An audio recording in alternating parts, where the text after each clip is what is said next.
Coup de canon, le podcast 100% Gunners proposé par Arsenal French Club.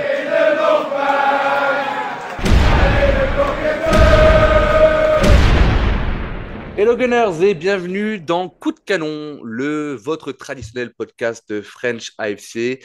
Il n'y a pas de match, donc il n'y a pas de débrief. Nos Gunners sont partis se ressourcer à Dubaï. Ils sont peut-être à la recherche de sources magiques pour la régénération des organismes, je ne sais pas trop. Et du coup, avec l'assaut, on a profité de ces 10 jours de temps mort pour vous proposer une émission bilan durant laquelle on va essayer d'aborder plusieurs sujets.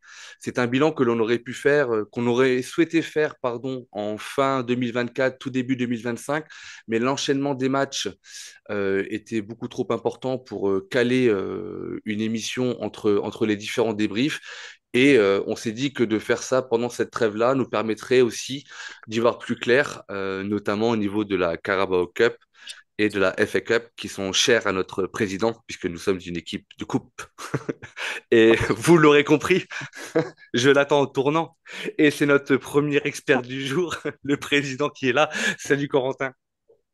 Salut Raoul, salut à tous. Très content d'être avec cette équipe d'Avengers pour ce bilan. Pour nous accompagner également, sans ordre de préférence, je vais commencer par lui parce qu'il me fait tellement de la peine. Il est en PLS, il a essayé de sauter 3 fois du balcon, mais il habite au rez-de-chaussée, donc il s'est loupé 3 fois. Mon ami Louis, salut Louis. Salut Raoul, salut messieurs, et bonjour à tous. Et là, je vais tenter une quatrième fois à la fin du podcast. C'est jamais. Ah non, écoute, l'idée c'est qu'on te remonte un petit peu le moral. J'en suis pas sûr qu'on va y arriver, mais tentons quand même la chose. Et enfin, l'encyclopédie, la bibliothèque, Sherlock Holmes des articles, je sais pas comment on peut l'appeler. Sherlock Holmes, j'aime bien. Un autre membre de la rédac, vous aurez reconnu sa voix, bien entendu, Jonathan. Salut Jonathan. Salut Raoul, bonjour à tous. Messieurs, merci de vous être rendus disponibles pour cette première partie d'émission, puisqu'elle elle sera en deux parties. Et pendant ce bilan, je vous propose d'aborder au total quatre thèmes qui vous feront certainement plaisir. Le premier thème sera un petit retour sur notre clean sheet, le seul de l'année, celui du mercato d'hiver. Le mercato qui s'est terminé il y a de ça maintenant un peu moins d'une semaine. Et comme on vous l'annonçait, puisque on prend du galon au niveau de l'expertise, et je vous l'annonçais depuis plus de 3 semaines qu'il n'y aurait pas de recrues et pas de vente. Ben voilà, on y est.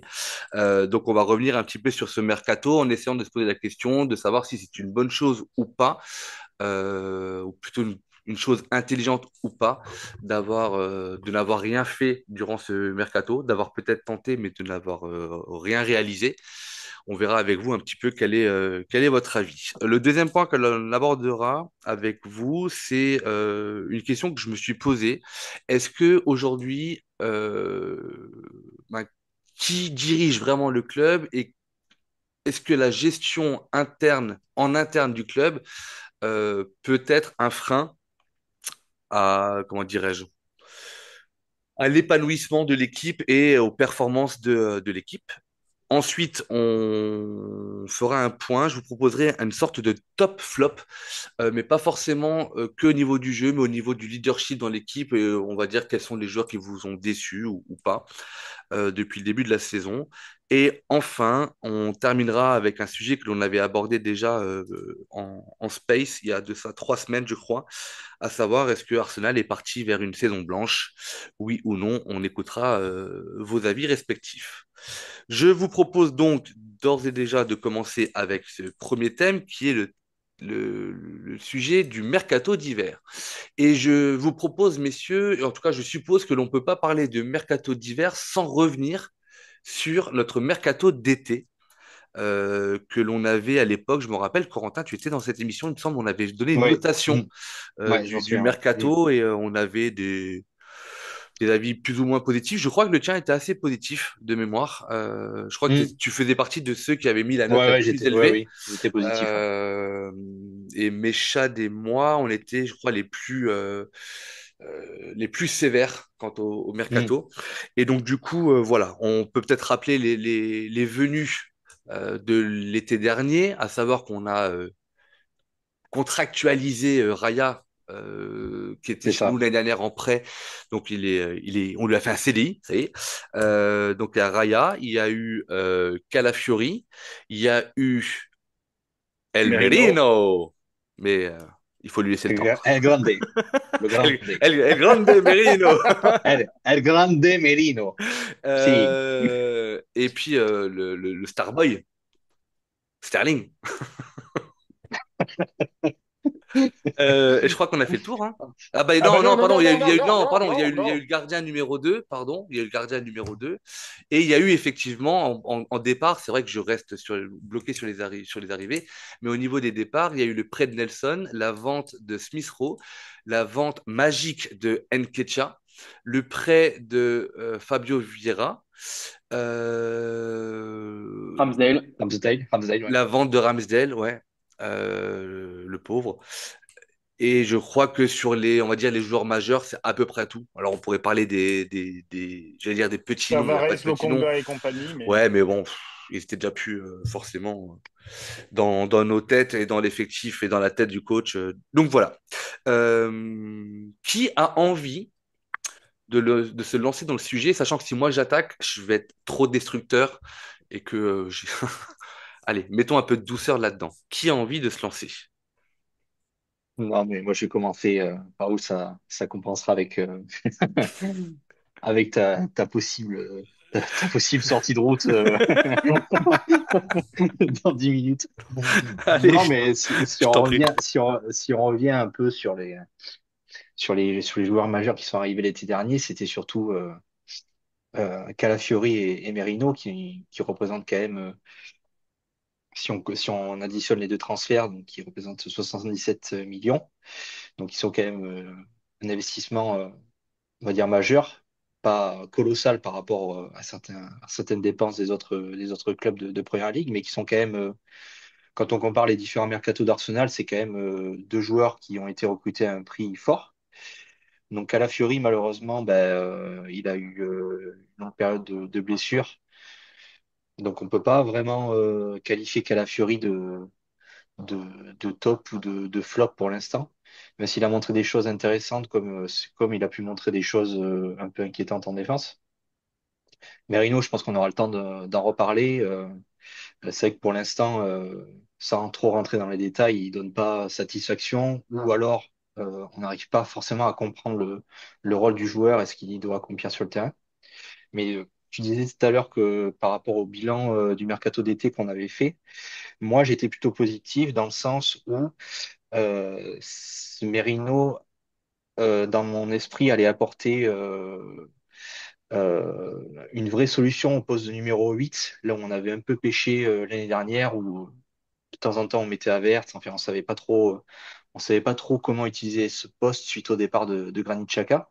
Donc là, je voyais vraiment par rapport aux statistiques de sa dernière saison à la Real Sociedad, je me suis dit ça va peut-être être ce joueur qui va combler ce poste de numéro 8, l'axe gauche du milieu de terrain. Pour l'instant, malheureusement, c'est toujours pas le cas. Donc c'est pour ça en fait que moi j'étais plutôt positif dans le sens où je me disais que ça va combler en fait des trous de l'effectif. Calafiori avec le poste d'arrière gauche, où la saison dernière on a vu Kivior qui avait dû occuper ce poste suite à la blessure de Zinchenko. Donc on s'est dit que ça allait faire une vraie concurrence à Zinchenko sur ce côté gauche, et au final on s'est rendu compte que les cartes ont été totalement redistribuées sur ce poste d'arrière gauche. Et j'étais aussi positif dans le sens où, pour moi, on n'avait pas besoin de recrues majeures en attaque, dans le sens où Trossard et Martinelli, plus Trossard que Martinelli, quand même, avaient fait une saison convaincante d'un point de vue statistique, où notamment Trossard avait mis des buts quand même majeurs, et avait été très régulier dans ses performances et dans ses sorties, que ce soit plus en tant que sortie de banc, mais quand même en tant que titulaire. Je me souviens qu'il avait fait des prestations très convaincantes la saison dernière. Donc en fait, moi, dans ma tête, le mercato d'été était positif dans le sens où si Martinelli, Trossard continuaient à performer de manière satisfaisante, eh ben, on n'avait peut-être pas forcément besoin de, de recrues majeures en attaque, et notamment à Havertz, où je me disais que la deuxième saison d'Havertz, ça allait être vraiment la saison de la confirmation, où déjà la saison dernière, il avait commencé à monter en puissance après les premières semaines où il était vraiment décevant, et voilà, je m'en souviens, Havertz, c'était un peu comme Merino, au final, on comprenait pas trop son rôle au début, et puis après, on a vite compris ce qu'on attendait de lui dans l'équipe. Donc au début, voilà, positif moi sur ce mercato d'été, mais avec le recul, pas du tout quoi. Parce que voilà, comme je l'ai expliqué, Martinelli et Trossard, ça a été vraiment en dessous, voire très largement en dessous des attentes cette saison. Ensuite, on a eu la blessure de Saka qui malheureusement n'était pas prévue. Et on s'était tellement habitué à ce que Saka soit toujours là sur le front de l'attaque à répondre présent, que en fait c'est une solution que je pense que personne n'avait envisagée, mais qui quand elle est arrivée a fait très très mal. Donc voilà, en fait c'est plein de plein de paramètres qu'on n'avait pas forcément pris en compte et qui se sont avérés dramatiques sur le long terme. Donc voilà.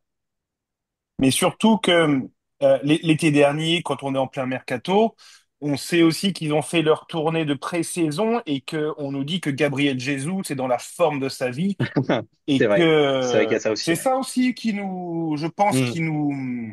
qui nous réassure que bon, bah, c'est à Martinelli, Trossard qui font l'affaire. Havertz, il y a Jesus qui revient. Bon, bah, finalement, il est revenu juste au mois de décembre. Il a fait une petite pige de 15 jours. Euh, c'est ça aussi qui nous permettait d'être un peu plus réconfortés. Moi, je sais que j'avais été, je crois que j'avais mis 6 à ce mercato, 6 ou 7, je sais plus.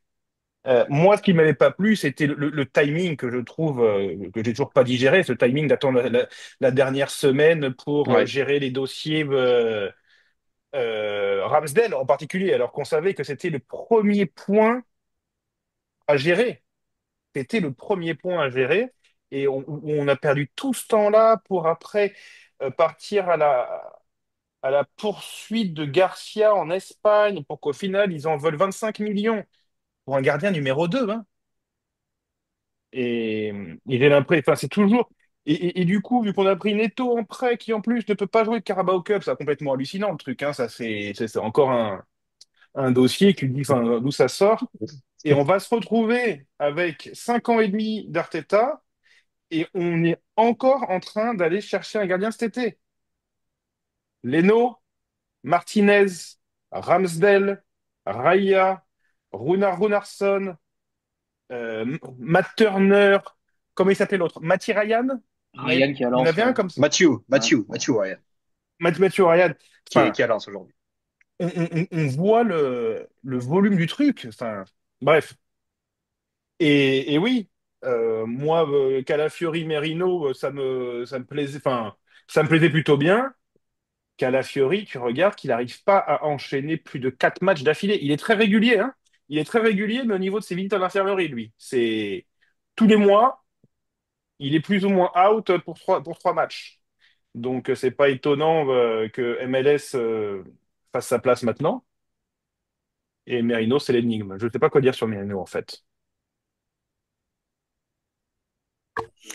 Attends, Et je voulais juste, est-ce je que voulais, Louis, il a rebondi du balcon ou... Il est Non, non, pensif.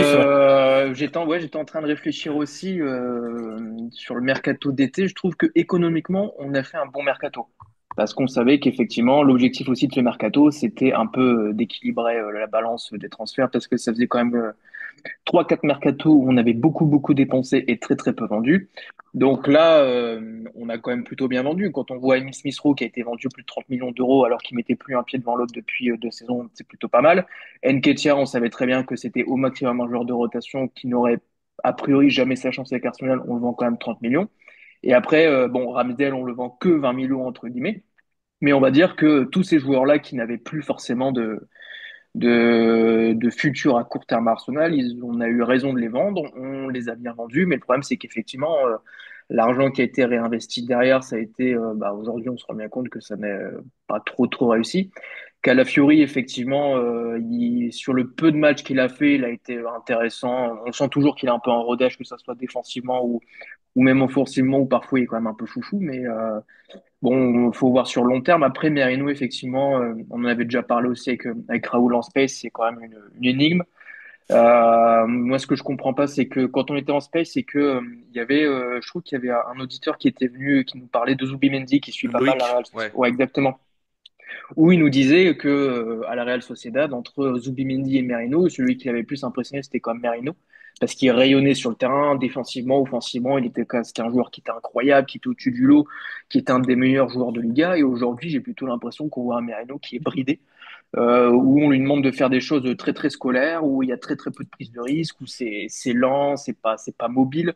Alors techniquement, ça reste assez propre, mais alors soit c'est des passes latérales, soit c'est des passes derrière lui. Et effectivement, on attend plus d'un Merino, surtout que c'est un Merino qui a 29 ans, qui connaît la première ligue, qui connaît la Ligue des Champions, qui découvre pas le championnat, qui normalement, quand tu achètes un joueur à cet âge-là, tu es censé avoir quand même une période d'adaptation qui est assez courte. Mais là, même lui, je crois que c'était au mois de novembre, qui disait qu'il commençait seulement à comprendre ce qu'on attendait de lui. Donc, est-ce que Arteta lui demande un rôle très précis auquel lui a un peu de mal à s'accommoder? Je ne sais pas. Mais effectivement, pour le moment, ça porte pas trop ses fruits, à tel point que, alors, actuellement, il a quand même un peu perdu sa place, parce que c'est Partey qui est revenu 6 et Rice qui est revenu 8. À sa décharge, il est arrivé très tard au club, comme l'a dit Jonathan, le timing des transferts, ça a aussi été très moyen. Donc, il est arrivé très tard au club, il s'est blessé directement. Donc, ouais, période d'acclimatation compliquée. Et là, pour le moment, on a du mal à voir son empreinte dans le jeu. Parfois, il fait des matchs qui passent comme une âme en peine sur le terrain ou qui passent littéralement comme un fantôme. Donc, effectivement, on attend plus de lui. Et après, oui, offensivement, il y a eu un peu le panic loan avec Sterling. Après, effectivement, la communication de Gabriel Jesus, alors qu'on savait qu'il avait un genou complètement flingué, même lui disait qu'il se levait tous les matins en ayant mal au genou et en étant incapable d'être 100% sur le terrain. Donc, tout ça, c'est plein de petits paramètres qui sont accumulés au cours de la saison. Et bah, maintenant, tout revient un peu sur la table. Le fait de commencer la saison avec le plus petit effectif de Première Ligue, d'enchaîner les blessures. Heureusement que Nwaneri, à 17 ans, qui n'a pas le droit de se changer dans le vestiaire des pros, est quand même en capacité d'apporter un peu à l'équipe. Et heureusement que MLS est là aussi pour apporter un peu de vent de fraîcheur. Donc, on va avoir besoin de ces deux-là sur la deuxième partie de saison. Ça, c'est clair et net. Ouais. Corentin, pardon, tu voulais rajouter quelque chose avant la prise de parole de Ouais, Louis? j'ai juste oublié de dire l'une des raisons pour lesquelles j'étais satisfait entre guillemets du mercato d'été, c'est que l'année dernière on a quand même marqué 91 buts avec une attaque similaire à celle qu'on a aujourd'hui. Donc en fait, dans ma tête, je me suis dit pourquoi on a besoin de rajouter forcément un élément offensif à cette attaque, sachant que l'objectif c'est de faire aussi bien que la saison dernière. Là, actuellement, on est à 49 buts marqués. On en a marqué 91 la saison dernière. Donc, ça veut dire que sur les matchs qui restent, il faudrait qu'on marque 3 buts par match, tous les matchs, jusqu'à la fin de la saison, ce qui est, Oui, ou non. Non. ce qui est mort, quoi. Donc, voilà, c'est la raison pour laquelle aussi, je pense qu'on s'est trompé et que comme l'a dit aussi Jonathan par rapport à Gabriel Jesus, on s'attendait à un niveau aussi, un retour au très haut niveau de sa part, chose qui a eu lieu pendant 2 semaines contre Crystal Palace. Et puis disparition ensuite sur une blessure gravissime quand même, encore une fois, de Gabriel Jesus. Donc Alors, malheureusement, c'est ce qui fait que ce mercato d'été n'a pas été au final convaincant, quoi. du coup, ça c'est pour le résumé, on va dire, du mercato d'été. S'ensuit donc le mercato d'hiver où, alors, il faut toujours aussi savoir un petit peu raison garder, c'est-à-dire que forcément toute la fanbase espérait qu'on achète deux Ouais, attaquants de classe mondiale, qu'on achète deux ailiers, un à gauche, un à droite de classe mondiale, qu'on rachète, je sais pas moi, un super kiné de classe mondiale. À un moment donné, non, il faut aussi connaître un peu le marché. À part City qui a lâché plus de 200 millions, il y a quand même très peu de clubs qui ont fait des folies. Très peu, il y en a qui l'ont fait, mais très très peu. On espérait, idéalement, même nous au niveau de l'assaut, on pensait, pardon, qu'il fallait un attaquant complémentaire et au minimum un ailier. Sauf que le bilan du mercato d'hiver va quand même être très rapide puisqu'il est nul au niveau des arrivées et qu'en plus de ça, on avait potentiellement la possibilité de vendre notamment Zinchenko à Dortmund. C'était Ouais. la piste quand même la Mm. plus chaude pour 20 millions. Ça ne s'est pas fait. Tierney partira à Glasgow libre.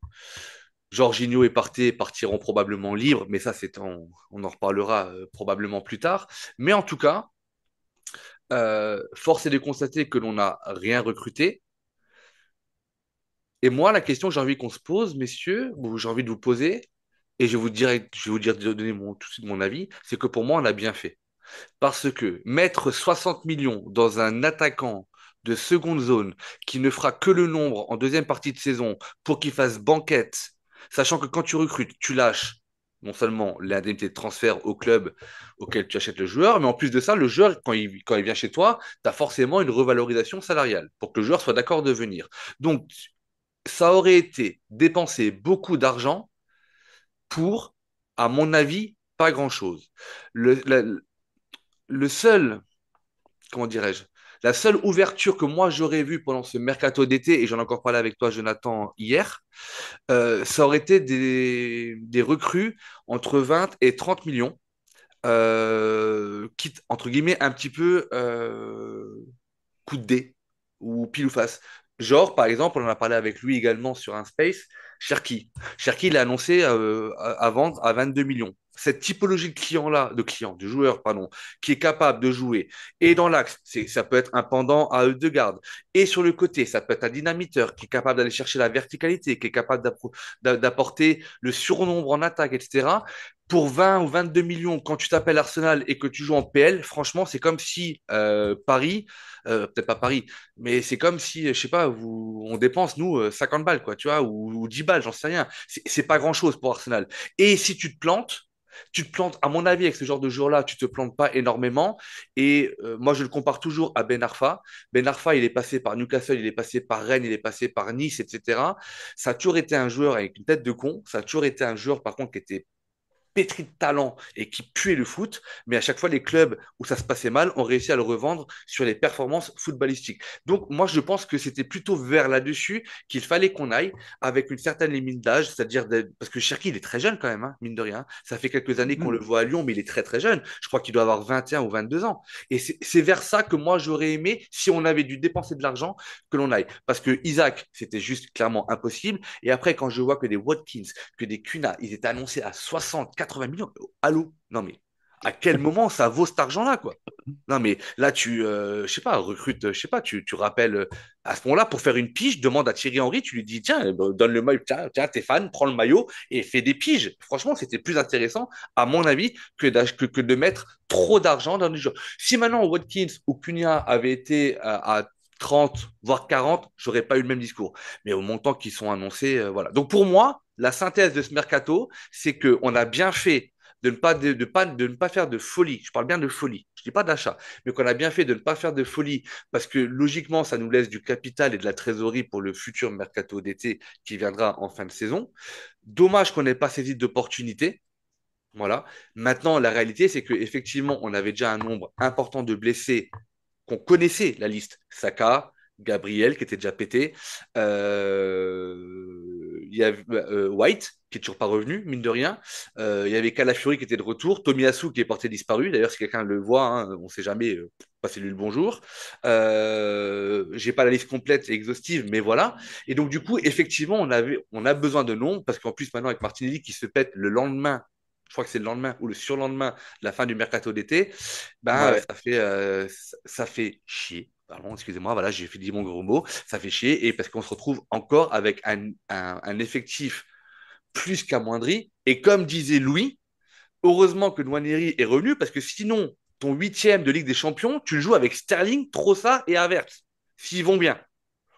S'ils vont bien, Ouais. Et d'ici là. S'ils vont bien d'ici là. Havertz, il faut commencer à faire attention parce que euh, le Havertz, psychologiquement, ça doit pas être facile parce que c'est notre seule option. Le mec est tout seul devant, il vendange à fond, il se fait matraquer sur les réseaux et il Mm. joue aussi 93% des minutes disponibles en première ligue, quoi. Ah ouais, non, mais C'est d'ici le mois de juin, il va avoir perdu au moins 5 kilos, je pense. Je sais pas comment il va faire, parce mais que, ça va être enfin, C'est une infernal. machine, on, Kai, c'est une on se pose, machine. on se posait la question de savoir si les blessures, est-ce que c'est dû au fait d'avoir fait surjouer les joueurs? Bon, pour Jésus et Martinelli, c'est pas les avoir fait surjouer, hein. Ils n'ont pas eu un emploi du Mm. temps Non. démesuré. Saka, par contre, c'est un peu plus le cas. Et je pense que le pire en attaque, c'est à faire, de toute façon. Donc, il va falloir le ménager, mais le problème, c'est qu'on n'a personne pour le ménager. Ouais, c'est impossible. Donc c'est là, je pense que il aurait fallu trouver quelqu'un, et je pense que Raoul, tu avais la bonne solution de trouver un achat à 20-30 millions qui va pas trop te porter préjudice dans le futur si ça marche pas. Mais parce que si il se passe quelque chose avec Havertz, on fait quoi après? Ça. Ouais, Donc moi voilà, je ça c'est mon suis. avis. Maintenant, vous en pensez quoi, vous, quel a été votre ressenti sur le... Encore une fois, il faut qu'on s'enlève le sentiment de dire, OK, on n'a pas rajouté un seul élément de façon numéraire à l'effectif, ça c'est un fait, mais est-ce que cette déception l'a passée? Est-ce que vous regrettez qu'on n'ait pas foncé sur certains dossiers ou des choses... ou des choses comme ça. Je ne sais pas ce que vous en pensez, mais maintenant, je vais vous laisser la parole. Bah, moi, Raoul, je suis plutôt. En fait, je suis d'accord avec et Jonathan et Raoul, c'est qu'effectivement, économiquement, on a bien fait peut-être de n'acheter personne sur ce mercato, parce que le mercato de janvier est un mercato d'opportunités, et clairement, sur le marché, il n'y en avait pas des masses.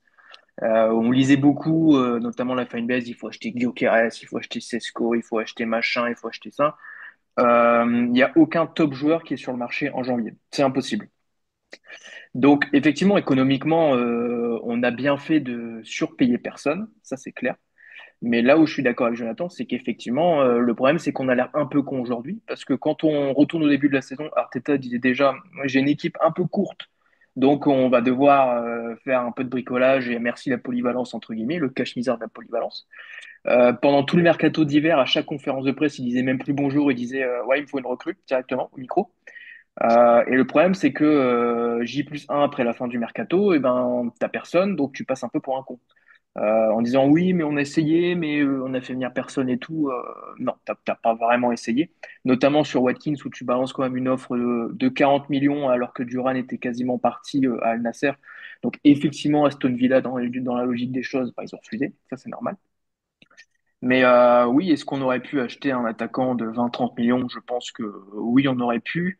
Mais Arteta met toujours dans ses déclarations un point d'honneur à dire que s'il veut faire venir quelqu'un, c'est quelqu'un qui rend son équipe meilleure. Mm. Et là, sur le marché, je suis pas sûr qu'il y avait beaucoup de monde. Alors, on parlait effectivement de Matistel, mais Matistel, il a fait quoi? Il a fait 8 matchs cette saison pour 0 but. Je veux dire, il était à la cave au Bayern Munich. Il a été prêté du coup, à Tottenham, où il était prêté, je crois, pour 10 millions pour 10 6 millions, ouais, mois. c'est ça, ouais. Ouais. Ouais, donc ça fait cher quand même le match, avec une option d'achat à 65 millions, hein, Ouais, quelque chose comme ça. 60 Donc millions, ouais. pour un type qui a fait 8 matchs et 0 but cette saison, ça fait quand même beaucoup. Il Euh, avait fait une grosse saison l'année précédente. oui, il avait fait une grosse Oui, saison, mais oui. c'était toujours un Mm. joueur de rotation. Ça n'a jamais été un titulaire en puissance ou ça n'a jamais été. Il manquait quand même le petit step pour dire ouais voilà, il a la capacité de s'imposer en Première Ligue et il peut réussir. Bon, je lui souhaite Mais qu'il réussisse. il a vécu aussi un changement de coach cet été avec compagnie. Donc c'était Ouais, pas. tout à fait, Après, il y a tout à fait. toujours la sensibilité de Mais chacun, je ouais. veux dire, pour le moment, cette saison, il était un peu à la cave. Donc ça fait quand même cher le prêt. Mais après, oui, en termes d'opportunités, j'avais bien aimé l'opportunité qu'on avait eue avec Trossard il y a 2, 3 saisons maintenant. J'aurais espéré qu'on ait ce genre d'opportunité sur ce mercato, soit avec Cunha qui force son départ ou que sais-je, en refusant de prolonger son contrat, etc. Mais finalement, bon, bah, ça s'est pas fait et on devra faire avec les forces en présence. Et comme c'est totalement arsenalesque qu'un joueur se blesse 3 jours après la fin du mercato dans un effectif offensif qui est déjà assez en ruine, et ben on va devoir faire avec ce qu'on a malheureusement. Mais c'est un bon effet papillon, ça, je trouve, parce que les prêts du dernier mercato sont ce qui nous empêche de Ouais. faire un Mm. prêt en PL maintenant. Ouais, Et ça, c'est quand même, tu le payes cher, quoi. Mm. Enfin, surtout quand tu dis qu'en plus, c'est pour un Eto'o qui. Alors, Sterling, il joue, il a fait des matchs, les performances sont ce qu'elles sont. Mais le Neto, déjà, on savait qu'il n'allait pas avoir beaucoup d'opportunités. Ces opportunités seraient en Carabao Cup et en FA Cup. Et non, bah, même pas, parce qu'on a pris un mec qui ne peut pas jouer la Carabao Cup. Et c'est ça qui te bloque un prêt cet hiver qui nous Mm. aurait quand même bien sorti du bois, quoi. Ouais, moi, je suis globalement d'accord avec vous, hein. Je suis content qu'on se soit pas endetté sur un joueur à 60, 80 millions. Ça aurait été, ça nous aurait, ça nous aurait perturbé nos chances cet été pour recruter vraiment le joueur qu'on veut. Donc là-dessus, je suis d'accord avec vous. Content qu'on n'ait pas fait de folie financière. Après, moi, ce qui m'embête quand même, c'est ce double discours d'Arteta. Tout le Merci. mois, il a répété qu'on avait absolument besoin de renforts en attaque, mais de l'autre question après, il va te dire, oui, mais on prendra quelqu'un que celui qui nous correspond ou celui que je veux, quoi, entre guillemets. C'est un peu ça qui sous-entend. Et moi, c'est ce qui m'énerve en fait, parce que on a l'impression qu'avec Arsenal, il y a quatre joueurs dans sa liste. On a Isaac, Sesko, Vlahovic, Watkins. C'est ces quatre mêmes noms qui ressortent en boucle depuis 2 ans maintenant. Mais Et je du, pense que c'est et ça, du hein. coup, et du coup, c'est les quatre seuls joueurs qui existent en Europe, quoi. Il n'y a pas d'autres solutions, quoi. C'est ça qui, moi, m'énerve un peu, en fait, c'est que, du coup, ok, en fait, quid du recrutement, quoi. Est-ce qu'on a des pistes? Est-ce qu'il y a d'autres joueurs souhaités par Arteta que ces mecs-là? Parce qu'en fait, si on, si on prend en compte toutes ces déclarations et qu'on corrèle ça avec les noms sur les rumeurs transferts qui sont sortis ces dernières saisons par Arsenal, on a l'impression qu'en fait, Arteta, il aime, allez, quoi, 6 joueurs. Il a six Mm. joueurs dans sa petite liste, quoi. Donc, c'est ce que je veux dire, en fait. Parce que là, comme dit Louis, on passe pour des cons, quoi. On se bat on va se battre pour une place en quart de finale de Ligue des Champions et pour le titre de Première Ligue, avec quoi, 4 joueurs en attaque. C'est quand même, quand tu prends du recul sur ça, tu te dis, mais attends, mais ça n'a aucun sens. Et du coup, moi, ce qui m'énerve quand même, ok, on s'est pas endetté, mais comme tu dis, Raoul, il n'y a pas un coup à 20 millions à faire quelque part. Même si c'est Un ou pas, deux, hein. même Un ou si, deux, hein. C'est même, pas. ouais, même si je sais qu'Arteta, il veut vraiment les joueurs. Je pense qu'il a une idée très précise de quel type de joueur il veut à telle position, etc. Et le recrutement jusqu'à présent pour les profils ont été 80% du temps très bien choisis. Mais là, on se dit, mais en fait, on s'en fout. Il faut juste au moins un joueur qui fasse le nombre. Parce que là, si Sterling se blesse, imaginons, ou Trossard, bon, Sterling, bon, on va dire, si Havertz se pète, et tu te dis, mais waouh, qu'est-ce qu'on Ah, va c'est faire, fini, ouais. quoi? Surtout que Nwaneri, quand même, était blessé une grosse partie du mois de janvier, quoi. Donc, il y avait aussi cette alerte-là. On se dit, mais Sans merde, avoir quoi. beaucoup joué en plus. Ouais, ouais, ouais. Donc, mais Il se pète à la fin d'un match. Je crois que c'est contre. Je sais plus contre qui. Mais il se pète alors qu'il avait enchaîné genre un match et demi, tu vois. ouais. C'est contre Euh, Brighton, je Et, crois. C'est Brighton à la mi-temps, je crois, qui ou sort. Brighton à la mi-temps, ouais. Mm. c'est ça. Et comme disait Jonathan, on paye ce double prêt débile de fin de mercato d'été, où du coup, on s'empêche carrément de relancer peut-être un Evan attaquant PL. Ferguson, Evan Ferguson, enfin, Voilà, Ferguson. au point où on en est, de toute façon, on prenait pas des risques démesurés, hein. Parce que C'était. même Cunha, je me demande si c'était pas faisable en prêt, quoi. Et ben, toutes ces options-là, en fait, on se les est gâchées à cause de Neto Sterling, quoi. Et donc, en fait, c'est pour ça aussi que on a voulu parler du mercato d'été, c'est que, en fait, Ah, c'est lié. C'est tout ce lié. qui a été fait depuis le mercato d'été, on paye les conséquences maintenant. Et là, on les paye cash, quoi. Parce que tout s'est mal passé au niveau des blessures avec Saka, Gabriel Jesus. Et c'était le scénario qu'on n'avait pas anticipé, et là, on le paye. Voilà. Et c'est ça qui est, moi, je trouve très énervant, même si, ok, on s'est pas endetté, mais voilà, bordel, ça fait chier, quoi. Et moi, Ouais, ce mais que je je trouve pense qu'il y aura. Mais Vas-y. Pardon, Louis, vas-y. Non, je disais juste que le plus effrayant, c'est qu'on a flingué le mercato d'été, on a flingué le mercato d'hiver. En revanche, cet été, moi, j'ai très très peur. que la montagne en termes d'investissement soit tellement immense qu'on n'arrive pas à tout faire et Non, qu'on non. reparte sur qu'on reparte sur un cycle avec une équipe où il va manquer deux, trois profils faciles, quoi. Parce que là, le mercato qui va arriver là cet été, tu vas perdre Jorginho, tu vas perdre Partey, Sterling va repartir, Jesus, il va être encore à la cave, etc. Je veux dire, ça sera plus possible d'entendre la règle qu'on a entendue cet été. Oui, mais avant d'acheter, il faut vendre. Ça sera pas possible. Sinon, on n'y Ah, arrivera pas. mais t'as tout à fait raison. Et je pense que la pression sur le mercato qui arrive, là, va être Ouais, Folle. énorme. ouais, Elle est folle. Énormissime. elle est Par incroyable. rapport déjà par rapport à la frustration bah, de tout le monde autour du club et de se dire, OK, on fait une croix sur la première place du classement parce que bon, on va être honnête, hein, si on finit à 2 points de Liverpool au mois de mai, on sera content, je pense. Ouais. Si on arrive en quart de finale de Ligue des Champions, on sera content, bien entendu, on veut toujours plus, mais il faut être un petit peu réaliste. Il va y avoir une pression énorme. On va vouloir le Sesco, on va vouloir le Nico Williams, le Zubimendi, tout ça.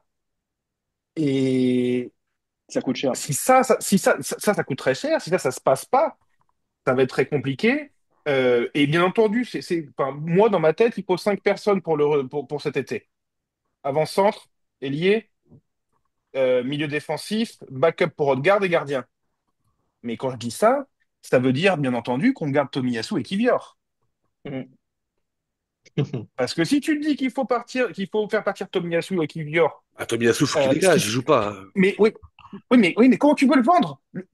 Il a une valeur, au jour d'aujourd'hui, il a une valeur de 32 millions. Le mec Il a ne joué joue jamais. 6 minutes cette saison. 6 minutes. Comment tu veux le vendre, Raoul? Eh ben, il Tu veux faut. C'est comme comment Gabriel tu veux Jesus, hein. vendre des gens qui ne jouent pas? Et C'est très compliqué. on a vendu Nketiah. Combien on Kivior. l'a vendu cette année? 30 millions. Pour information, Nketiah, c'est le Oui, mais, seul oui, mais attaquant. Nketiah. Attends, là, pour l'information, Nketiah qui pue du, hein, c'est le seul attaquant transféré d'un club à l'autre cet été qui a mis 0 but. On Ouais, mais oui, avait, mais Raoul, on Raoul, avait une daube il jouait Mais l'année c'est dernière. Il a et il mis un marquait triplé pas. contre Nottingham Forest. Ah, ouais, super, génial. Waouh. Non, mais ce que je veux, non, mais Raoul, ce que je veux te, Raoul, on parle de Tomiyasu. Tu veux vendre Tomiyasu qui ne joue jamais, qui a joué Non, 6 non, moi j'ai minutes. dit il faut qu'on s'en Et là, sépare d'une façon ou d'une autre. Si on le vend pas, il faut qu'on rompe le contrat ou un truc comme ça. Exactement. alors là, dans ce cas-là, on est prêt à perdre de l'argent, Eh ben à oui, lui dire mais ton bien contrat, il sûr, mais part bien et on te sûr. file 30 millions en plus.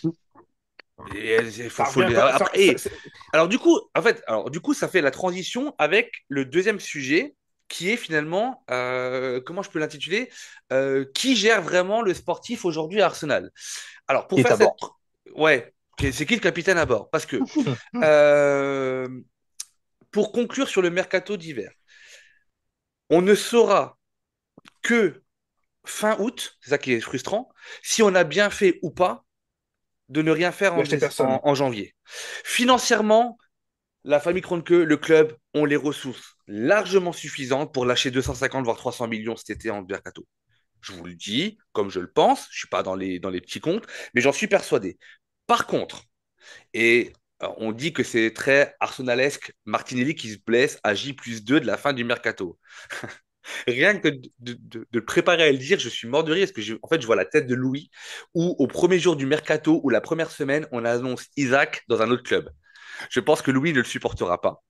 Et en fait, non, mais en fait, le truc, c'est qu'en faisant ça, et je suis d'accord avec toi, et c'est là où ça revient avec l'autre sujet que l'on va aborder maintenant, c'est qui a la main sur le sportif. Parce que quand tu dis que Arteta n'a que 3 4 5 joueurs en tête, c'est-à-dire qu'aujourd'hui, qui est au-dessus d'Arteta dans le sportif? Logiquement, c'est le directeur sportif qui n'est plus là, à savoir Edu. Donc, c'est le directeur sportif adjoint à qui on a laissé un petit peu les clés du domaine sportif pour ce mercato-là. Mais est-ce que si on n'a personne, c'est de la faute de Jason Aito et de ses équipes, ou est-ce que c'est parce que Arteta a fait un refus? Parce que quand tu disais, Corentin, que tu souhaitais faire un petit point sur et que tu en avais marre un peu de la communication d'Arteta pendant ce mercato, je pensais que tu allais arriver sur autre chose, à savoir que Arteta, c'est lui qui n'a pas voulu Nelson.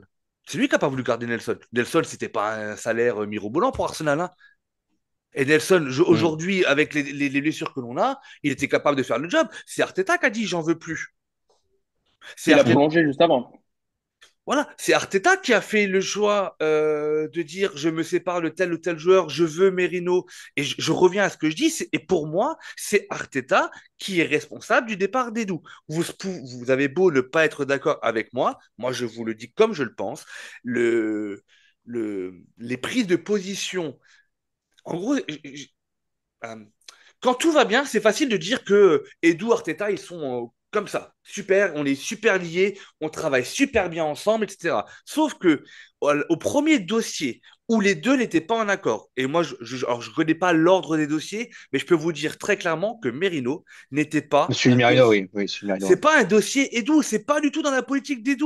Merino, presque 30 ans que tu vas lâcher 40 millions, c'est pas dans la politique d'Edu, et c'est Arteta, je suis persuadé. Alors, j'ai pas les coulisses de comment c'est passé, mais je peux vous dire que Arteta est monté au créneau. Il a dit à la famille Kroenke que moi, je veux Merino. Edu ne le veut pas. C'est moi le coach. Je veux Merino. Donnez-moi Merino. Et il y a eu Et je pense que Edu, il a subi le dossier Merino, il a subi et le le dossier dossier Garcia. Sterling, le dossier du gardien, et je pense qu'à un moment donné, c'est ça qui a créé le départ d'Edu. Et je vous me l'enlèverez pas de l'esprit, vraiment, hein. Donc, du coup, aujourd'hui, on a quoi comme organisation? On a un directoire. Jonathan pourrait vous citer, bah, Corentin et Louis certainement aussi, moi pas du tout. On a un directoire composé de la famille Kroenke, du fils Kroenke qui est plus présent, etc. Plus des avocats, des conseillers, etc. Et on a aujourd'hui ce que moi j'appelle un directeur sportif par intérim, puisque c'est comme ça qu'il a été un petit peu Mhm. identifié, qui est Jason Eito. On dit T'as quoi un du bilan? CEO, Non, mais t'as un CEO, t'as un CEO qui est avec lui pour l'accompagner, Richard Garlick, mais Richard Garlick qui a quand même un backup euh, d'avocat surtout. Bon, oui, non, dans le passé, il a aussi eu des postes comme ça, mais c'est pas des gens qui ont un flair au niveau football démesuré et qui vont vouloir parce prendre que des tu risques vois, en tout cas. quand tu entends Arteta dire ou se plaindre à chaque conférence de presse, je sais pas qui le disait, je crois que c'est Corentin qui le disait, il disait même plus bonjour, il disait il me faut un joueur. Mais Euh, c'est lui. à chaque conférence de presse, il disait il nous faut. Tout le monde est assez grand pour voir qu'on est dans la difficulté, qu'il nous faut. Tu sais, la fameuse phrase qui dit tout le monde le sait. C'est une façon d'affirmer, de mettre la pression. Ok, très bien. Sauf que juste derrière, il disait on regarde ce qui se passe sur le marché et on recherche un joueur qui est capable de faire la différence tout de suite, de s'inscrire dans le projet du club, et on cherche un top joueur. Et comme le En prêt. disait en, En prêt. en prêt, ouais, ok. Donc en fait, euh, on dit quoi? On dit Jason, tu vas frapper à tous les top clubs européens. Tu dis votre meilleur attaquant, c'est qui? Ok, je te propose de prendre en prêt. Mais par contre, j'assume son salaire. Et à quel moment ça existe? À quel moment? C'est-à-dire que Arteta, il a dit je veux manger plein de bonbons, sauf qu'il est diabétique et qu'il peut pas. C'est exactement ça. C'est exactement ça. Donc, de se plaindre et d'avoir une communication comme ça auprès des médias pour finalement annoncer quelque chose qui n'est pas réalisable, c'est là où je suis pas d'accord. Donc, du coup, quel a été vraiment le poids de Jason Aito et de ses équipes dans ce mercato? Moi, je pense qu'il était nul. Que son Ah poids, bah il oui, était je nul. pense à mon avis, Eito, c'est un yes man avec Arteta. Là, c'est Hmm. Arteta qui dirige Mais exactement la justement, politique, non, c'est ce qu'il non. veut. Moi, au contraire, je pense que Eito, il doit avoir des idées parce que Eito, c'est quand même, je vais pas dire le fils spirituel d'Edo, mais ils travaillent quand même ensemble. Donc, je veux Bah, dire, c'était son assistant. ouais, Son tu vois. assistant. Donc, Donc, à un moment il a donné, tout appris de lui, entre guillemets. bah, exactement. Donc, la philosophie et la politique sportive que Arsenal, et qui est une très bonne politique, d'aller chercher des jeunes, on avait quand même l'équipe la plus jeune, je crois, en PL l'année dernière. Même cette année, on en est pas très loin, sauf que Sterling, il plombe les stats, que Merino, quand il joue, il plombe les stats. Mais sinon, reprenez les âges de Gabriel plombe un petit peu les stats, mais reprenez l'âge MLS, Timber, euh, Saliba, Bah, Rice, Saka, Saliba, Eudegaard, etc. Saka, Nwaneri, Martinelli, Havertz, ça reste quand même très très jeune. Donc du coup, tu peux. Moi, je pense que Eito, il s'est dit, moi, je veux continuer parce que ça me paraît logique de faire la politique, de continuer la politique qu'Edu avait mise en place. Sauf que cette politique-là, aujourd'hui, elle va à l'encontre, je suppose, moi, de ce que Arteta il veut. Et donc, du coup, la gestion du club, sportivement parlant, moi, je pense qu'aujourd'hui, à Arsenal, Arteta, il est en mode manager comme l'était à l'époque Arsène Wenger, mais qui sait pas le faire. Et je Quand pense je qu'il n'y te a pas, disais, et je pense qu'il y a pas de capitaine dans le bateau à part Arteta. Et que Aito qui dit, ben moi je donne le cap, etc. Et ben Arteta, il l'envoie dans les caves du bateau pour aller ramer. Moi, c'est vraiment comme ça que je le ressens. Et donc, du coup, j'avais envie d'avoir votre avis là-dessus. Et est-ce que, si c'est le cas, alors si vous êtes d'accord avec moi, est-ce que c'est pas problématique directement à court terme et pour la saison à venir, parce qu'on a quand même encore deux compétitions dans lesquelles on est engagé et potentiellement on peut aller jouer quelque chose. J'insiste sur le potentiellement. Ou est-ce que, d'après vous, je me trompe complètement? Peut-être que, comme tu disais, Jonathan, Aito, c'est un yes man et que du coup, il a quand je essayé te de le disais, faire, mais que ça Raoul, marche pas. quand je te disais c'est un yes man, c'est-à-dire que ce que je voulais dire en gros, c'est qu'à mon avis, il est complètement étouffé par la position d'Arteta. C'est ça que je voulais dire. C'est qu'il peut essayer de faire des trucs. Si Arteta veut pas, Arteta veut pas. Et oui, je pense aussi que il a entre guillemets pas les pleins pouvoirs, mais bon, tout repose dans sa décision, Arteta, et que c'est pas une bonne chose de mettre toutes les responsabilités chez une seule personne. Alors, C'est pour ça que ça pendant, peut l'être, mais par contre, il faut pas le juger de la même façon. pour moi, non, pour moi, c'est pas bon de donner toutes les clés à une seule personne. Non, mais ça veut C'est dire aussi qu'il faut le mettre devant le fait accompli, devant les recrutements de Merino, qui est un. Alors, vous avez dit une inconnue, moi je dis un fiasco. une Il faut énigme, on le. a dit. Ouais, oui, ouais, une énigme. Moi j'appelle ça un flop. Il faut le mettre devant ses responsabilités pour l'élimination en FA Cup, même si, encore une fois, c'est pas lui qui joue, c'est pas lui qui plonge au poteau de corner sur une séance de tir au but, c'est pas lui qui loupe les occasions devant le but, je suis d'accord, mais à un moment donné, tu es meneur d'hommes Ben, c'est lui le patron. et tu es le patron. Donc il faut le juger aussi. Ça veut dire aussi que la double élimination, bah, la double confrontation et l'élimination en Carabao Cup pour la compétition peut-être la moins prestigieuse, mais finalement peut-être la seule que tu es capable d'aller chercher en termes de trophée cette saison, il faut aussi le mettre devant ses responsabilités au même titre que les joueurs. Et je trouve que les joueurs en ont pris plein la tronche et très justement parce que pour le défendre Arteta, pour le coup, on aligne le même 11 de départ à l'aller contre Newcastle, contre City et au retour contre Newcastle, avec deux performances, l'une en Carabao Cup, parce Mhm. que match aller-retour, c'est deux purges, Mhm. excusez-moi, et Mhm. City, c'est un match référence, au moins, comme on le disait aussi dans le débrief, au moins d'un point de vue victoire et score, même si dans ce match-là, tout n'était pas parfait, etc. Voilà. Donc, messieurs, à votre avis, qui dirige aujourd'hui le sportif à Arsenal et quelle est la hiérarchie, peut-être pas officielle, mais officieuse? Vous en pensez quoi? Est-ce que vous pensez que moi je divague et que je suis dans un thriller ou est-ce que vous pensez que je suis pas très loin de la vérité? J'ai coupé la langue à tout le monde là. Louis, attends, mais moi je m'inquiète pour Louis parce qu'il n'y a plus de caméra non plus, donc je sais pas s'il est encore là ou pas, ou s'il est, C'est tu vrai, sais, tu vois s'il pas? est, Ah ouais, c'est pas ça, ouais, c'est ou vrai. s'il a pris son doudou, tu sais, son doudou en main, il a pris le doudou, il dit je suis pas bien, et tu vois qu'il fait des mouvements comme ça, de haut en bas. Non, non, non, non, Attends, non, simple question Louis, est-ce que tu imagines ce scénario d'Isaac qui signe ailleurs le premier jour du mercato? ah, mais moi, je veux dire, je suis même pas sûr que qu'on puisse signer Isaac cet été, hein. Enfin, je veux dire, si Newcastle se qualifie en Ligue des Champions, On est d'accord. C'est mort. ils vont demander 150 millions sur Isaac et à aucun moment, on doit, même si on peut, à aucun moment, on doit sortir 150 millions sur Isaac. Quand derrière, tu dois aller remplacer Partey, quand derrière, tu dois aller remplacer Jorginho, quand derrière, tu dois aller remplacer Sterling, quand derrière, tu dois aller trouver un autre gardien. Au bout d'un moment, on pourra pas se permettre de mettre 150 millions sur Isaac, c'est impossible. C'est impossible. Ah bah tu vois, alors moi Ou du alors on coup, le finance. moi Ou je te... alors on le finance. Ouais, mais de toute façon, quand tu achètes 150 millions à un joueur, tu le finances pas d'un coup. Si tu mets pas 150 millions sur la... Si tu vas lui faire un contrat de 5 ans, ça va être 40 millions par an, Non mais oui. Non mais ce ou un que je truc veux comme dire ça. quand on le finance, c'est-à-dire c'est ou alors Avec les tu vends ventes. quelqu'un. Ouais. Ou alors tu vends quelqu'un très cher. Moi, je pense que 150 millions sur Isaac, il faut les mettre. Si on a mis 120 millions sur Declan Rice qui a stabilisé le milieu de terrain, il faut mettre 150 millions sur Isaac. Par contre, là où je suis d'accord avec toi, c'est que d'une part, si Newcastle se qualifie en Ligue des Champions, quel est l'argument du club pour dire à Isaac, viens chez nous? Il nous a pété 3 fois sur 4. La quatrième, elle n'a pas été jouée encore. Il nous met des buts. Il est passeur décisif. Il est décisif sur tout. Et genre, à quel moment tu lui donnes envie de venir chez nous? À part le côté Bon, peut-être financier, voilà. Mais ok, pardon. Louis, je t'ai coupé.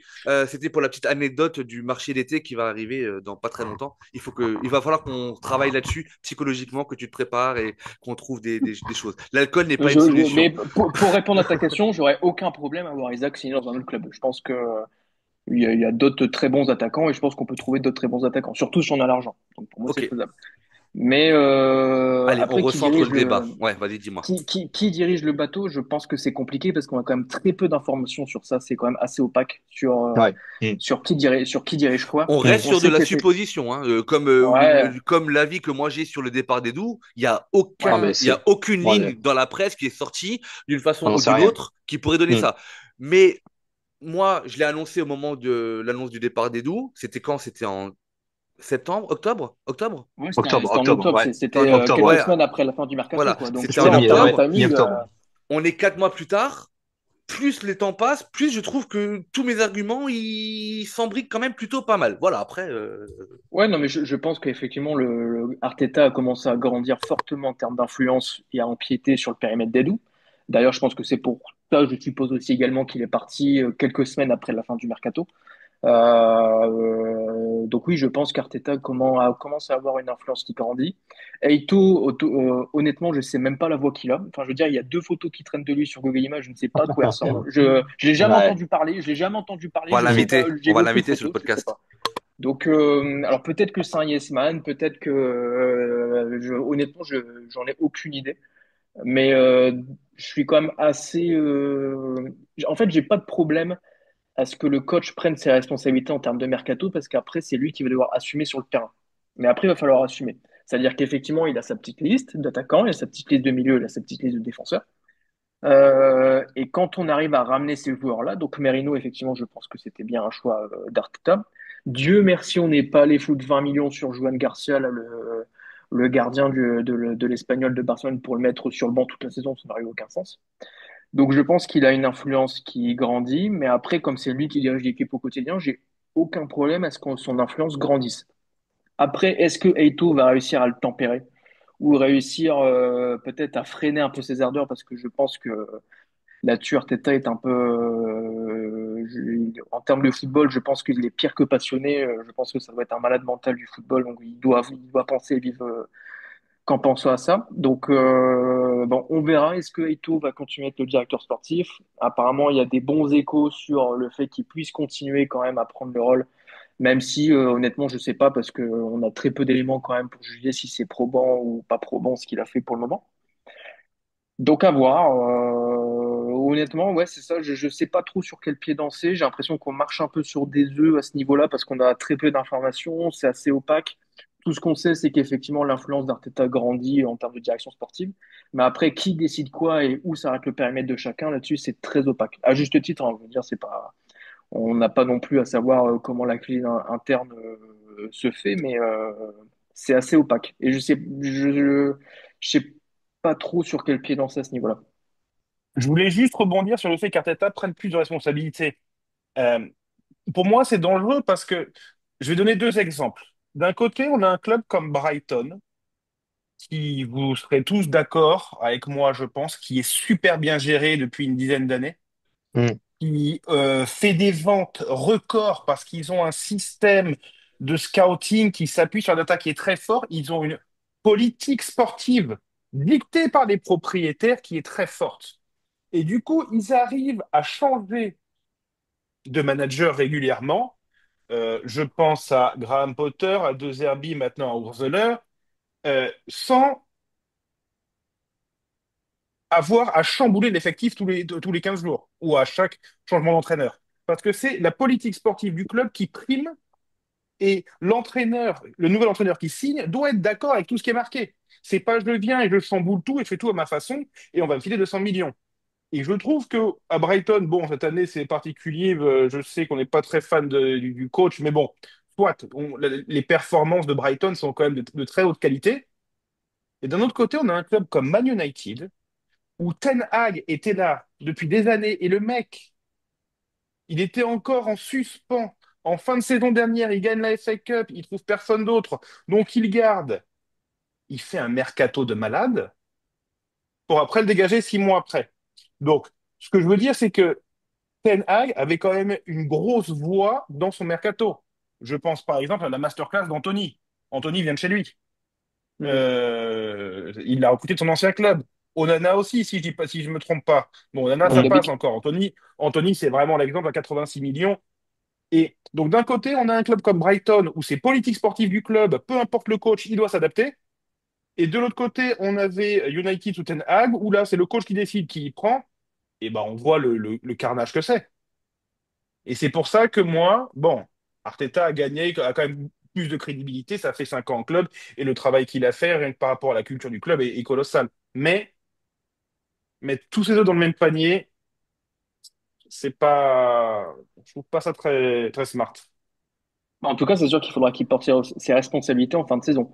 Parce que qui dit forcément périmètre ou influence qui grandit, c'est que si on fait une nouvelle saison blanche en fin de saison et qu'il a lui-même décidé de ses gars et des mouvements, alors je dis pas qu'il doit partir, etc. Mais il va falloir le mettre dans un bureau, sur une chaise et lui dire écoute, tu restes à ta place et on va prendre le relais. Parce que ce que tu as fait pour le moment, surtout sur le mercato, c'est pas terrible. Louis, on connaît tous déjà son excuse sur le bilan de la saison. On le connaît tous. La liste des blessés. Mais Oui. je sais que par rapport à ce que tu disais tout à l'heure, par rapport à Eidou et Arteta, alors c'est vrai qu'il y a très peu de choses qui ont filtré. Ce qui a filtré, c'était que, par exemple, par rapport au recrutement du gardien, Inaki Kanya a beaucoup pas de pouvoir, mais bon, il est très proche d'Arteta. Il arrive vraiment à avoir de l'influence à ce niveau-là. Et c'était Inaki Kanya qui voulait Garcia. Et donc, c'est pour ça que ça a traîné, traîné, traîné, traîné, traîné, jusqu'au moment où, à une semaine de la fin, bah, Edu a dû péter un plomb, dire on arrête les conneries là. Un gardien numéro 2 à 20 millions, ça hors de question. Ouais, carrément. Et il leur restait que la solution Neto qui était la moins pire, si je puis dire. Après, le problème, c'est que Hmm. quand tu es, pour rebondir sur ce que tu dis, Louis, que pour toi, il y a aucun, tu ne vois aucun problème. Moi, j'en vois quelques-uns. C'est-à-dire que Alors, si, juste pour, je dis, j'ai aucun problème si derrière il prend ses responsabilités. oui, C'est oui, bien juste ça, sûr, hein. oui, on est d'accord, parce que je veux dire, dans n'importe quelle entreprise, tu décides, t'es directeur, tu décides de dire, bah voilà, je mets un, je sais pas moi, un responsable des ventes en place, je lui laisse la carte blanche pour recruter ses commerciaux, pour mettre en place sa politique commerciale, pour faire la politique tarifaire, pour avoir des nouvelles commandes, etc., etc. À la fin de l'année, si le chiffre d'affaires n'a pas augmenté, si la marge elle est moins bonne, si le turnover est trop important, etc., tu peux t'en prendre qu'à lui-même. Et en plus de ça, si je reviens au football, un entraîneur n'est pas un financier. Et que dans les transferts, le financier, c'est 60% du dossier. C'est-à-dire qu'à un moment donné, tu sais pas ce que le club est capable de débourser, les aspects contractuels, les clauses de contrat, les négociations avec les clubs. Arteta, je suis désolé, c'est pas son job. C'est pas son job. Son job, c'est d'être entraîneur. Et son job, encore une fois, ça doit fonctionner comme ça. C'est-à-dire que lui, il doit dire, voilà, moi j'ai besoin d'un attaquant qui a des bonnes stats devant le, qui est un bon finisseur, qui a des bonnes stats, qui est capable d'enchaîner les matchs parce qu'on est Arsenal et qu'on joue tous les 3 jours, qui dans ses stats est capable de faire un travail défensif, qui est bon de la tête, j'en sais rien. Voilà, voilà mon profil. Toi, Jason, tu dois me filer une liste de 5-6 joueurs. Et cette liste de 5-6 joueurs, au début, je dis oui ou je dis non. On garde ce que j'ai dit oui. Donc, je sais pas, j'en garde 5 sur 6. Et sur les 6, je priorise et on commence par la tête de liste. Je peux pas l'avoir ou à la signe ailleurs. Je barre et je descends. Voilà. Et après, Aito, quel que soit le montant d'indemnisation, le montant de salaire, etc., c'est plus de la ressource d'Arteta. C'est fini. Donc, mélanger les deux, moi, ça me paraît très, très, très compliqué. En tout cas, si on devait apporter une conclusion à ce sujet-là, messieurs, je ne sais pas ce que vous en pensez, mais moi, je pense qu'il y a un vrai flou artistique, voulu ou pas voulu, mais à mon avis, c'est pas aussi clair que si on devait maintenant demander au club de nous fournir un organigramme, je suis pas sûr que ce qui se passe en coulisses respecte vraiment l'organigramme du club. Ça, c'est un Et, avis c- très, très personnel. et ça renforce la pression sur le mercato qui arrive, mercato d'été. Parce que sur ce mercato-là, tu as tellement de boulot que tu pourras pas te permettre d'avoir un flou artistique au niveau de kiffer, quoi. Ouais, mais pour moi, ce mercato d'été là qui arrive, il doit être travaillé depuis la fin du mercato d'été de 2024-2025. C'est-à-dire que Ah si oui, à oui. aujourd'hui, on n'a pas commencé, je prends un exemple tout con, à prendre contact avec les agents d'Isaac, avec d'autres agents, pour savoir si le joueur il est partant, si le joueur peut être intéressé par un nouveau projet, etc. Et en plus de ça, imagine, aujourd'hui, tu viens, tu mets en place un nouveau directeur sportif qui ne connaît pas le club, qui ne connaît pas j'allais dire, l'organigramme, les gens avec qui il va travailler, etc. Mais tu vas perdre un temps fou. Tu vas perdre un temps fou. Et pendant ce temps-là, les jours de match, Edu, qui officiellement est parti pour un meilleur projet, mais qui est tellement attaché au club, bah, les jours de match, pendant que nous on joue, pendant que le match se joue, lui, il met des Instagrams où il est en balade à Camden, à Covent Garden, où il fait un barbecue chez un pote, etc. Si ça, c'est pas de la communication volontaire envers le club, les gars, je suis pas sûr. Juste pour finir sur le sujet, je suis d'accord avec lui, c'est assez opaque la situation. Je sais pas trop comment me positionner moi par rapport à ça, parce que c'est vrai que aussi, je pense qu'on a l'image du documentaire sur Amazon où on avait vu un petit peu les coulisses avec Edu, avec Mm. Colney, tout ça, tous les backstage, notamment l'histoire avec Obama et tout. Donc on a vu un petit peu aussi qui prenait les décisions, qui essayait d'influer sur tel ou tel dossier. Et de toute façon, c'est évident que Arteta a les pleins pouvoirs sur le sportif, puisque c'est lui qui a bâti le projet sportif à Arsenal depuis qu'il est là. Donc c'est pas comme à Brighton ou comme disait Jonathan où c'est un projet sportif qui est établi en haut de l'organigramme et ensuite les entraîneurs s'adaptent à cette vision-là. Là, c'est vraiment Arteta qui a tout façonné sur les recrues, pas toutes les recrues, parce qu'on voit bien que je pense pas que Neto ce soit un coup d'Arteta, c'est clairement une relation d'édou. On a Ils ont de trouvé l'engagement, quoi. vraiment. Ouais, ouais. Donc il y a ça, il y a aussi l'histoire Marquinhos où bon, on voit clairement que le joueur n'a pas du tout le niveau Première Ligue. Donc il y a eu quelques coups comme ça où je pense que Lokonga aussi, Tavares, ça devait être des deals d'Edu qui a tenté des coups. Et je pense que c'est ce qui nous manque là aujourd'hui, c'est tenter des coups, quoi. Parce que si Arteta ne veut que les joueurs qu'il veut lui, en fait, on peut se retrouver face à un mur, quoi. C'est-à-dire que, comme tu dis, Raoul, c'est pas, il y a il y a des joueurs où il faut savoir présenter un projet, savoir comment leur parler, négocier des contrats. Et ça, c'est pas le job d'Arteta non plus, quoi. Est-ce qu'Aito sait bien le faire? On n'en sait rien, parce que comme lui l'a dit aussi, on n'a aucune info sur ce mec. Sur Edu, on avait beaucoup de transparence par rapport à Edu. On le voyait prendre souvent la parole dans des interviews, tout ça. Il y avait quand même, on sentait qu'il y avait quelque chose, qu'il y avait un lien quoi avec Arteta, même si on sent que Arteta a quand même beaucoup de pouvoir sportif.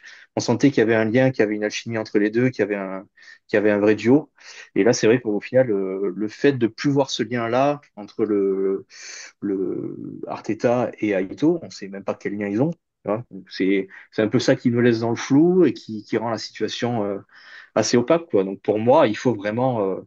Je pense pas qu'Aito va rester au club, hein, clairement. Hein. Il va peut-être Ah, rester assistant, mais il faut qu'on trouve quelqu'un de compétent. en tout cas, Je remets pas en cause les compétences d'Aito, mais le truc, c'est qu'on les connaît pas, quoi. Donc, après, il faut aussi quelqu'un qui connaisse peut-être le foot, mais ça, affaire à suivre. Peut-être que ça serait un ancien gunner. voilà. On parlait de Rosicky, on parlait peut-être d'autres anciens du club. Affaire à suivre, mais je pense qu'il faut que le club prenne une décision très rapidement de la nomination du directeur sportif pour qu'il puisse bosser officiellement le plus rapidement possible pour Mm. préparer ce mercato d'été qui va arriver, n'empêche, très rapidement. Mais Messieurs, Raoul, juste un truc, juste une chose, je pense pas qu'on va recruter quelqu'un qui va arriver le mois prochain. bah, On bah, il va faut qu'on commence à se décider. si c'est pas Ito, on va Bah, il recruter un mec qui arrivera au mois de faut, juin. faut se bouger le Enfin, cul quand même, hein. Parce que c'est ça, parce que le mercato d'été se travaille maintenant, quoi. Ouais. ah oui, Je mais je pense pense pas que il est en train d'être travaillé, hein. le niveau directeur sportif, je pense pas que c'est lui qui va gérer le mercato de cet été. Ouais, je pense pas non plus. Wait and Parce see, que là, messieurs. par exemple, on parle déjà de Zubimendi, tu vois, donc c'est Ouais, que bah c'est ouais. en train d'avancer. le fameux dossier. Messieurs, ainsi s'achève cette première partie du bilan et on se retrouve très rapidement pour la deuxième partie pour aborder notamment le leadership, les tops, les flops et Arsenal saison blanche ou pas. À très vite. Ciao, ciao. Just would like to finish by one simple word. I will miss you. Thank you all for being such an important part of my life, and hope to see you soon. Well done. Bye bye.